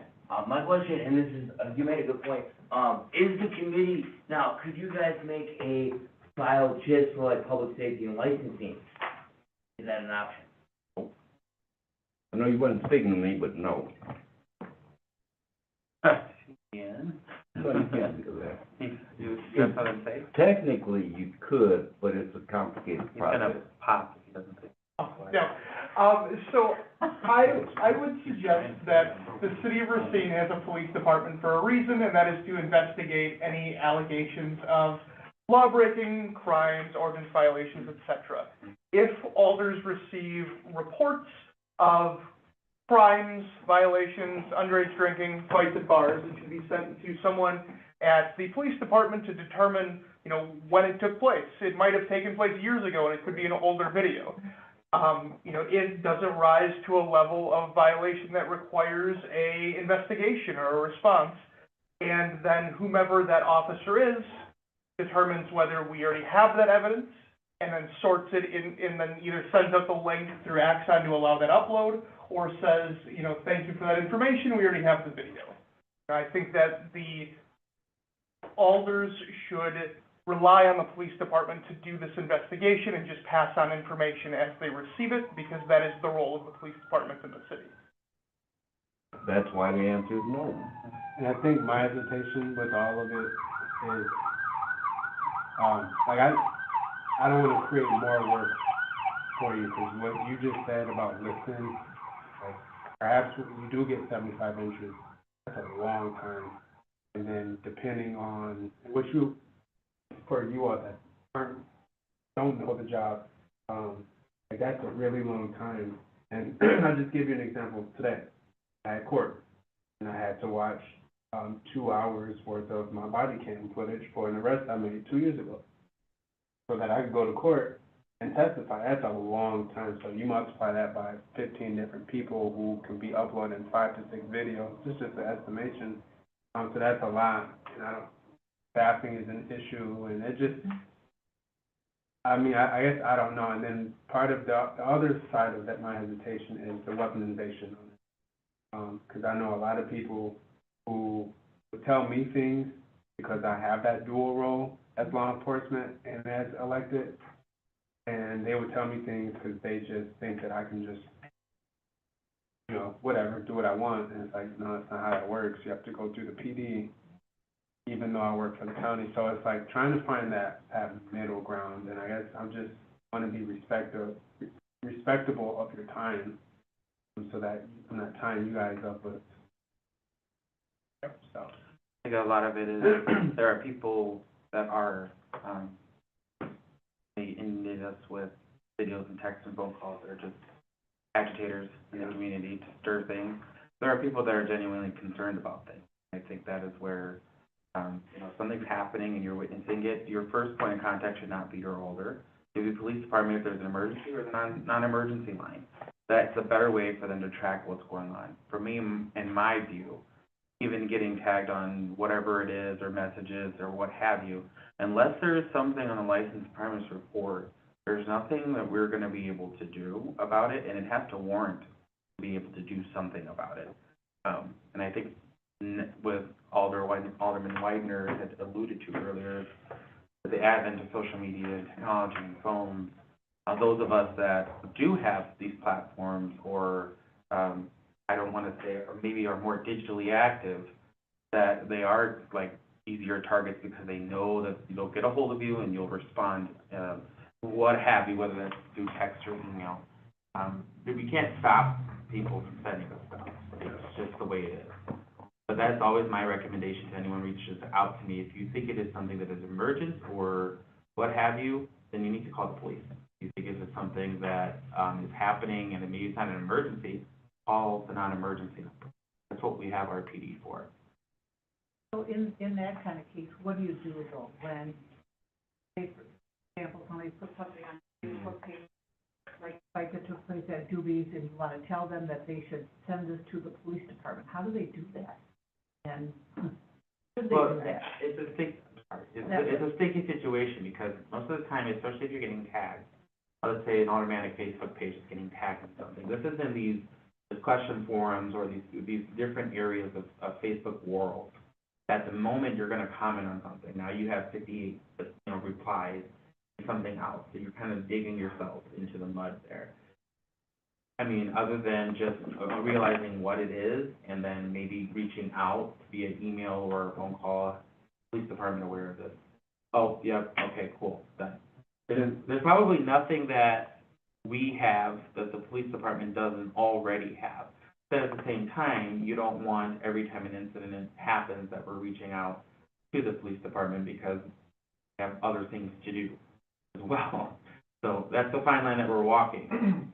You have multiple routes, like, if you know there's an arrest made and you're getting something and you're like pertinent, shared, there's an arrest or a crime report made, there's a good chance you could contact the Detective Bureau secretary and then they could see who's assigned the case and then they could reach out to you. But again, you're not testifying to the video, it's not your video. Me sharing a link to you guys is easy. Me following up on it, it's not gonna happen. Might as well set up a phony email account, right? I would easily, I can easily go through it and I can easily sort it and find the stuff. But from my role and my position, there's no follow-up coming to me. I could, associating it to a call, I can easily find who has it. But if there's an incident report on it, it's going to get sent to the Detective Bureau. And on the event of Doobies, assuming there's a case report, and then that, or follow-up if nobody was identified or arrested. That case report would have taken place, for example, of Doobies, whether or not some of the aldermen were tagged on that video. Yeah.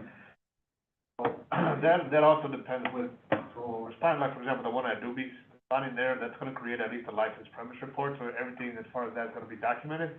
But if we don't have someone who's willing to press charges, we're not gonna get assigned to anyone because we have to have a victim. Yeah, we have disorderly conduct, we can give tickets, we can make arrests for disorderly conduct, but if we don't have a victim saying like, hey, I was beat up by 6 people, there's really nothing that's gonna be documented as far as, a victim for prosecution.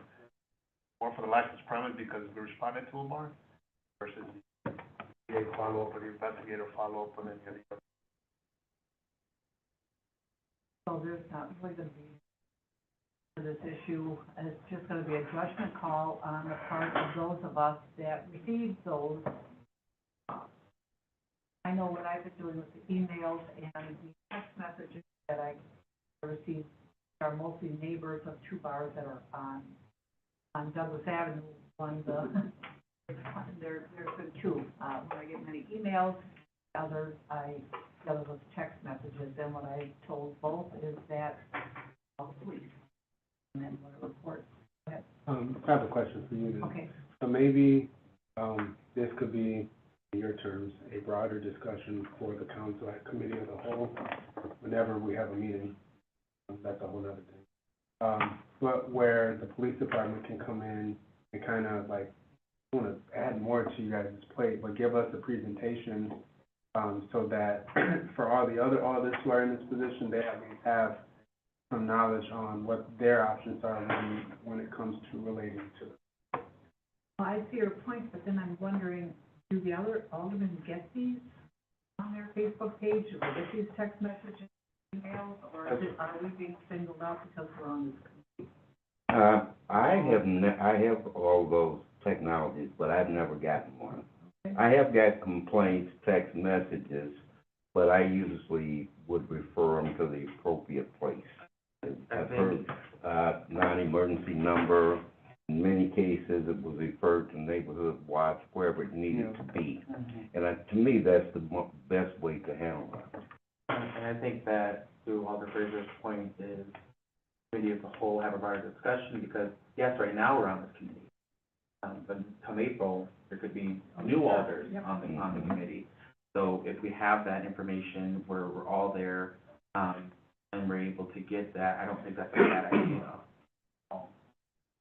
Alder Kelly, I know your hand is not up, but I'm sure you want to weigh in on this, because you probably get a message a fair amount. All the time. Usually when I get my messages, it's usually Messenger I'll get the bar videos, sometimes text message, rarely on email, but I usually reach out to either the attorney's office, but usually PD. I mean, they know that I contact them quite often. So, you know, as far as the stuff that we all get, I mean, I'm constantly getting tagged and privately messaged about certain particular bars. And to Alder Pavone's point, yes, it can be a bit much sometimes because we all know that we're all getting those. I don't know. For me, I just that kind of stuff, unless it's something that's, rare that they might not have seen, like the fight where the guy was getting curb stomped out there. I shared that with PD because I didn't know if they had that angle, so. So then what you're saying is it's kind of a judgment call when you get tagged or get an email or a text message? Yeah, I try to make my best choice or best decision based upon what the information is. I just have to kind of personally filter through it. I don't think, I mean, if it is an issue to potentially have a committee of the whole meeting with a discussion, then maybe it's worthwhile to have maybe the city attorney's office just kind of issue some recommendations that they can email to all the alders that say, hey, if we've seen an uptick in this, if you are getting this, we can recommend doing A, B, C, D, and E in conjunction with the police department, just to make sure everything is there. And that's just one quick way to kind of get it out there, but also be able to have us go back and reference. Because there might be alders that maybe aren't on this committee, obviously, here, or they are getting it, but they don't watch it. They don't watch this meeting, as riveting as it is. They don't watch it, maybe they don't know, but so they're trying to figure out how to navigate that, and maybe something from the city attorney's office, kind of just, hey, we've noticed this is what we're recommending. I don't think that would do any harm. So then I think what we could do is make a motion that this item get referred to a committee of the whole, and then we can anticipate the whole to be something really brief, and have all our people prior to a council meeting.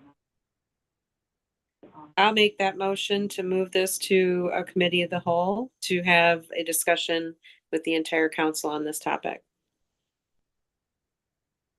Motion and a second to refer this item to the committee of the whole. Any discussion on that motion? Seeing none, all those in favor say aye. Aye. Opposed? Yes, thank you for that, and thank you for being here, right? Yep, no problem. Sorry about the last one. Oh, that's all right. We're gonna budget some new questions for next year.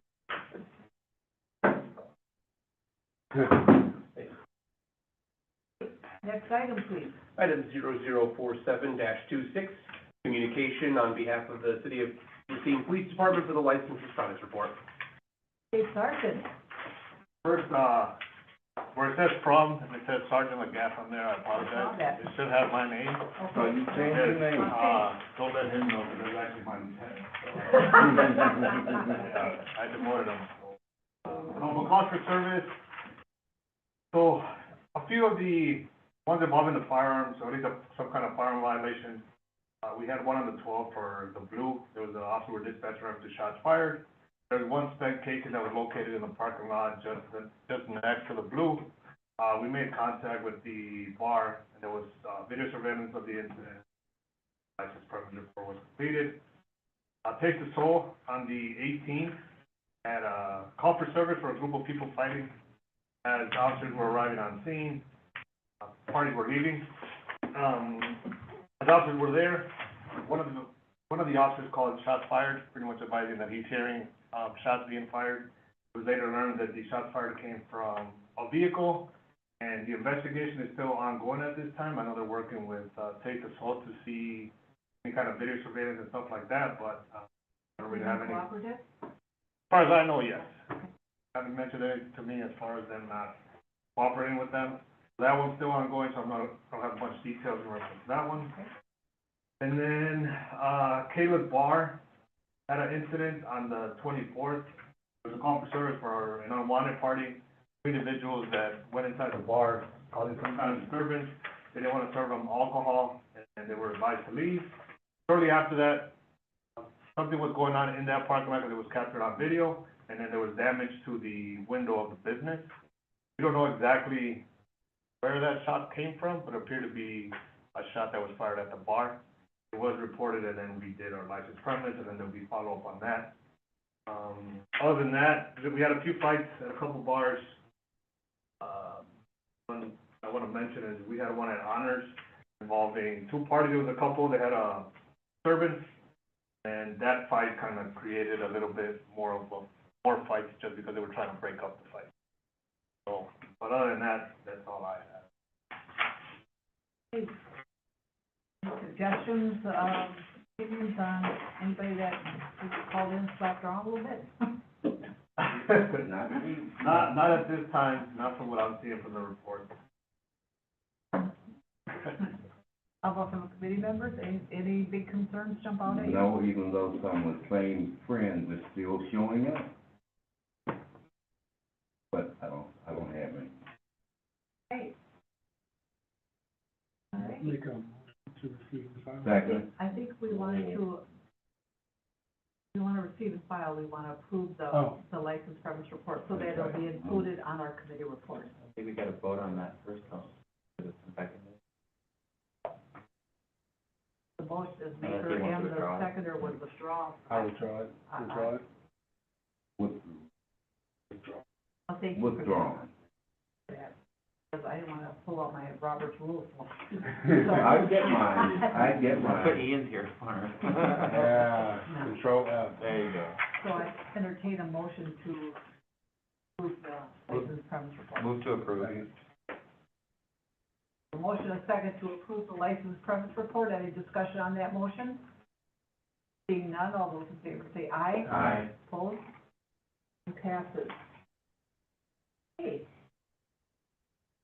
We'll hear from Sam on our next item. Item 0051-26, communication requesting any consideration, any formal expression of concern or other actions pursuant to the police report. Any discussion, members? I do have one question. That's on Mayhaw. I know they are on the premise report, so that That's what I opens the door that kind of opens the door to see where we're at as far as discussions with the attorney's office. So it was approved at Common Council on Tuesday night.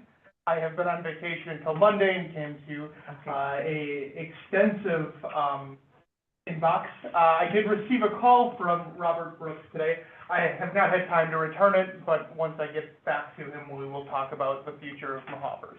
Is he involved in that? Because he's not the agent. He is not the agent, he's the husband of the Right. agent, which is another discussion we will have when I return his call. Okay. Can I just say that real quick? Had a text message and a phone call from Nicole, who is the agent, yesterday, about, issues that she's having. So I'm working with her on those issues. I talked to Chief. Right now, there aren't really any major concerns. Chief said that they've been doing pretty good complying with their abatement plan. There may be talks among Nicole and other businesses surrounding businesses about the future of Mahavers. And I'm about to, once I leave here, go have a meeting about that. A little bit more hesitant calling them in. Chief has said that they've been doing pretty good with the abatement. We still do have, an action that's gonna take place between the attorney's office Yeah. and, Nicole Brooks, the agent. Yeah. Has it ever happened when an alderman has gotten involved in the meeting as well? Typically, because these go before the due process board, the alder that is appointed to that due process board would hear it at that time. Based on the current makeup of the ordinance, it's the city attorney's office's discretion on prosecution, though obviously the alders of this committee would have to approve any settlement agreement if that were to be reached. Typically, alders are not involved in the direct negotiations back and forth. So I guess our motion, there's nothing else on the, no expressions of concern on this one. Move to receive. Second. There's 2 motion- seconds. Motion in 2 seconds to receive and file. Any discussion on the motion? Seeing none, all those in favor say aye. Aye. Opposed? Motion passes. That concludes our agenda. We are adjourned. You didn't gavel, we are not adjourned till you gavel.